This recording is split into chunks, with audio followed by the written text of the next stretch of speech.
Dicen que el poder corrompe, pero en el antiguo Egipto, el poder mataba. Si las historias de faraones, traiciones y reinas despiadadas te atrapan, suscríbete ahora mismo, porque estás por descubrir una historia que Roma quiso enterrar. La historia de Cleopatra y la venganza que selló con sangre. En los dorados palacios de Alejandría, donde el perfume del incienso flotaba en los pasillos y las columnas estaban labradas con escenas de dioses eternos, se fraguó una historia de poder, traición y venganza que atravesaría los siglos. Esta es la historia de Cleopatra Sibni, la última reina del Egipto ptolemaico, y de su hermana menor, Arsínoe IV. Cleopatra no nació para reinar sola. Era una entre varios hermanos y hermanas, todos descendientes del linaje griego de los Lágidas, una dinastía fundada por uno de los generales de Alejandro Magno. Pero en Egipto, el trono no era un premio por nacimiento, era una trampa mortal. Cuando su padre, Ptolomeo XII, murió, dejó el trono a dos de sus hijos, Cleopatra y su hermano menor, Ptolomeo IIIS, con quien ella debía casarse y compartir el poder. Pero Cleopatra, astuta y ambiciosa, no estaba dispuesta a ser una figura decorativa. Rápidamente se hizo enemiga del joven faraón y fue expulsada de Alejandría. Mientras Cleopatra se exiliaba y tramaba su retorno, otra figura crecía en las sombras, su hermana menor, Arsínoe IV. Mucho más joven, pero no menos ambiciosa, Arsínoe vio en el caos una oportunidad.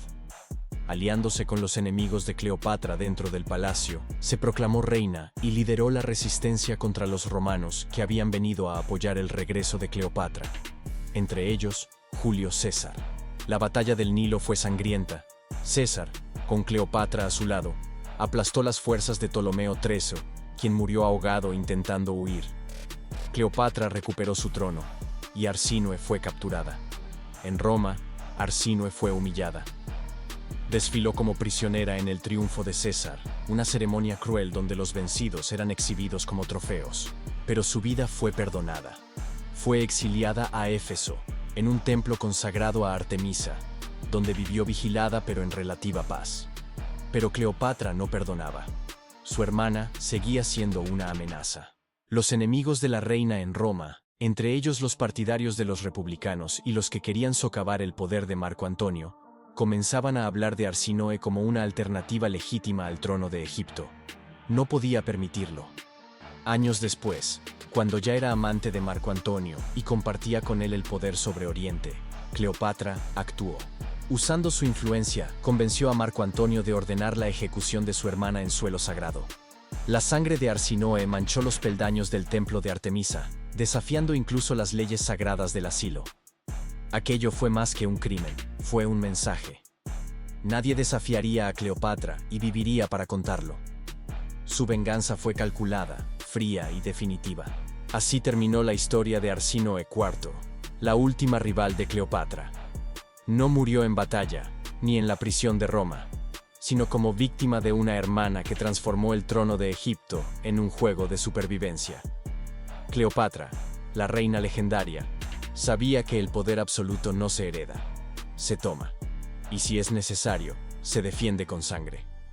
Imagina esto, la luna llena brillando sobre los mármoles del templo de Artemisa en Éfeso, el segundo templo más sagrado del mundo antiguo. Allí, tras años de exilio, Arsínoe IV, la última esperanza de quienes odiaban a Roma y a Cleopatra, dormía con una daga bajo la almohada.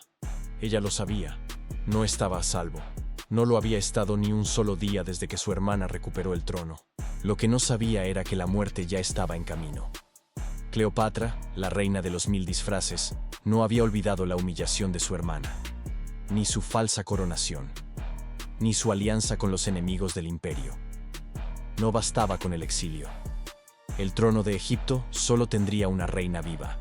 Con su voz de seda y veneno, convenció a Marco Antonio de hacer lo impensable: violar el derecho sagrado de asilo y asesinar a una mujer en terreno divino. La orden fue sellada. El destino de Arsínoe estaba escrito con tinta negra y sangre. Una noche, en silencio, soldados romanos desembarcaron en la costa de Éfeso. Avanzaron sin ser vistos. No eran muchos, pero eran los mejores. Soldados entrenados para matar sin dejar rastro. Al llegar al templo, no ofrecieron palabras, solo acero. Arsínoe gritó, peleó, Maldecía el nombre de su hermana con cada aliento, pero era demasiado tarde. Fue arrastrada por las gradas del templo, mientras las sacerdotisas lloraban y los dioses parecían guardar un silencio cómplice. Y ahí, sobre los escalones de mármol, Arsínoe fue ejecutada. Su sangre corrió por las piedras como un sacrificio prohibido. Incluso los fieles de Artemisa quedaron horrorizados. Por primera vez, una reina había hecho lo impensable: derramar sangre real en suelo sagrado. Pero Cleopatra no parpadeó. ¿Por qué lo hizo? ¿Por odio? ¿Por miedo? ¿Por poder? No. Lo hizo por todo eso y más. Porque Cleopatra sabía que las leyendas no se escriben con oro ni incienso. Se escriben con decisiones implacables, con actos tan osados que el mundo no puede olvidar. Desde ese día, no hubo más hermanas, no hubo más competencia. Solo Cleopatra, la diosa viva, la amante de emperadores, la reina que desafiaba a los dioses y dictaba el destino de imperios con una mirada. Pero, ¿a qué precio? Los ecos de aquella venganza cruzaron el Mediterráneo. En Roma, los enemigos de Marco Antonio comenzaron a hablar. Sus aliados religiosos se escandalizaron. El asesinato en el templo fue visto como un sacrilegio y como una señal. Una señal de que Cleopatra no tenía límites. Y cuando una mujer no tiene límites, el mundo tiembla. El asesinato de Arsínoe IV no fue solo una venganza. Fue un aviso, un mensaje al mundo. Cleopatra no compartía el trono, ni la vida. Pero lo que Cleopatra no podía imaginar es que esa sangre derramada en el templo no se secaría tan fácilmente. Roma ya no era la misma. Julio César estaba muerto, asesinado a puñaladas en el Senado por los que temían que quisiera convertirse en rey. El equilibrio de poder en el Mediterráneo estaba cambiando rápidamente.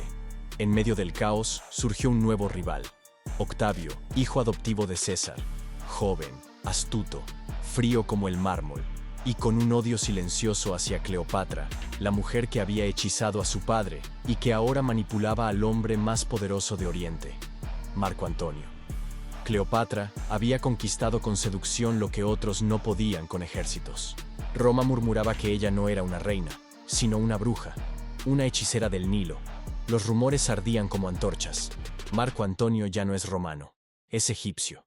Cleopatra le ha dado hijos, gemelos. Está construyendo un nuevo imperio oriental con ella como diosa viviente. Y fue entonces cuando Octavio, maestro del juego político, hizo su jugada. Declaró la guerra. Pero no contra Marco Antonio, no contra Egipto. La guerra se declaró directamente contra una sola persona: Cleopatra, la reina de Egipto.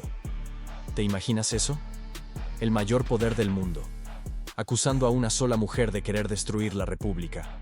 Cleopatra preparó su flota, convocó aliados. Marco Antonio abandonó Roma para siempre y se lanzó a los brazos de su reina. Juntos, creyeron que podrían vencer, pero el destino ya estaba escrito en los papiros de los dioses. En la batalla de Accio, las velas negras de la flota egipcia surcaron el mar. Pero en medio del combate, cuando las naves romanas comenzaron a rodearlos, Cleopatra tomó una decisión que cambiaría la historia para siempre. Huyó. Marco Antonio, ciego de amor o desesperación, la siguió. Dejó el combate, dejó a sus hombres, y con eso, dejó también su imperio. La derrota fue inevitable. Octavio marchó hacia Egipto. El enemigo estaba en las puertas de Alejandría. Marco Antonio, al creer que Cleopatra había muerto, se lanzó sobre su propia espada. Moribundo, fue llevado hasta la reina, y allí, entre sus brazos, murió el hombre que renunció a Roma por ella. Cleopatra, encerrada en su mausoleo, se vistió como una diosa: oro, perlas, lino real. Sabía que su fin estaba cerca. Se negó a ser exhibida en Roma como un trofeo. Se negó a morir como prisionera.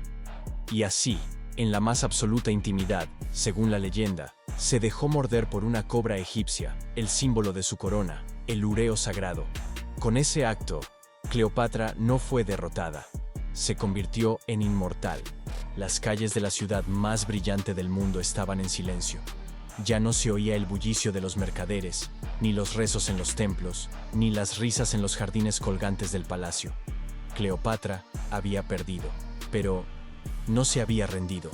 El palacio se convirtió en un mausoleo de mármol blanco. Allí, Entre columnas bañadas por la luz dorada del crepúsculo, la última faraona de Egipto planeaba su última jugada. Octavio, el nuevo señor del mundo, exigía verla con vida. Quería arrastrarla encadenada a Roma, exhibirla como un trofeo. Una reina derrotada, humillada, vencida ante el pueblo que ella misma había despreciado. Pero Cleopatra no nació para ser una nota al pie en la historia de los hombres. Ella era historia. Así que tomó una decisión, la más legendaria de todas. Vestida con su atuendo ceremonial, una túnica púrpura, la corona del Alto y Bajo Egipto y joyas que contaban 1000 historias, Cleopatra se encerró con sus fieles criadas. A sus pies colocó el símbolo más temido del desierto, una cobra egipcia, el áspid sagrado. Algunos dicen que la dejó deslizarse por su pecho, que la acarició como a una hija, que susurró antiguas palabras en lenguas que ya nadie recuerda. Otros afirman que no fue una serpiente, sino un veneno oculto entre sus anillos o en un alfiler envenenado. Lo cierto es que murió como vivió, en sus propios términos. La mujer que fue amada por 2 emperadores, que enfrentó a todo un imperio, que destronó a su hermana, que puso al mundo a sus pies. Eligió su final. Cuando Octavio llegó, era demasiado tarde. Cleopatra yacía inmóvil, majestuosa incluso en la muerte. Egipto dejó de ser libre. El linaje de los faraones, nacido de dioses y estrellas, se extinguió con ella. Pero Cleopatra no desapareció. Su historia sobrevivió a las guerras, al polvo del tiempo, a las mentiras de sus enemigos. Se convirtió en misterio, en mito, en fascinación eterna. La cruel venganza contra su hermana menor fue solo el primer paso en su metamorfosis, no hacia el olvido, sino hacia la eternidad, porque Cleopatra no fue solo una reina. Fue un fuego que no pudieron apagar. Una mujer que, al morir, se transformó en símbolo. Un eco que aún resuena en las cámaras del tiempo, susurrando: a mí no me enterraron, me inmortalizaron. Y tú que has llegado hasta aquí, ya no verás a Cleopatra como antes. Detrás del oro y del maquillaje hay una historia de sangre, poder, venganza y amor. La historia de una mujer que no permitió que el mundo la olvidara.